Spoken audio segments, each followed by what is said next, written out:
আসসালামু আলাইকুম এভরিওয়ান। আজকে আমরা নিয়ে আসলাম বিরিয়ানির রেসিপি। বিরিয়ানির জন্য আমরা প্রথমে মাংস কষিয়ে নেব। মাংসটা কষাতে কিছু উপকরণ লাগবে: পেঁয়াজ, আদা রসুন বাটা, দারুচিনি, এলাচ, ধনিয়া গুঁড়া, লবণ, মরিচের গুঁড়ো আর তেল দিয়ে দেব। ভালোভাবে মিক্স করে নিতে হবে এবং চুলায় দিয়ে দিতে হবে। মিক্স করার পর একটু নাড়াচাড়া দিয়ে নিই।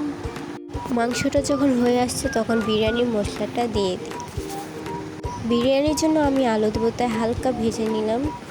তারপর চুলায় হাঁড়ি বসে নেব। হাঁড়িটা গরম হলে একটু তেল দিয়ে দেবো পরিমাণ মতো। পেঁয়াজ, দারুচিনি, এলাচ, কাঁচামরিচ, লবণ দিয়ে একটু নাড়াচাড়া করে নিই। পরিমাণ মতো একটু আদা রসুন বাটা দিয়ে একটু নাড়াচাড়া করে নিই। চালটা আমি আগে থেকেই ধুয়ে রেখেছি, চালটা দিয়ে দিই। চালটা দিয়ে কয়েকটা কাঁচামরিচ দিয়ে ভালোভাবে নাড়াচাড়া করে নেব। পোলাওয়ের মধ্যে বিরিয়ানির মশলা দিয়ে একটু ভালোভাবে মিক্স করে নিলাম। পরিমাণ মতো পানি দিয়ে নিব। পানিটা যখন পুরোপুরি কমে যাবে তখন আমরা যে মাংসটা কষিয়ে রেখেছিলাম সেটা দিয়ে দিব।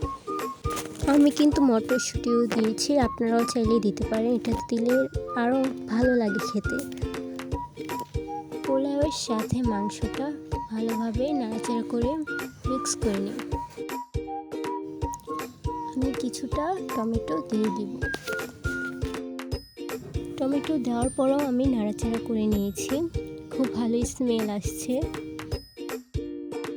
আমি আবার ঘি দিয়ে নিব, আপনারাও চাইলে দিতে পারেন। আমি নিয়ে আসলাম সকলের প্রিয় বিরিয়ানি একটি অন্যরকম স্বাদে।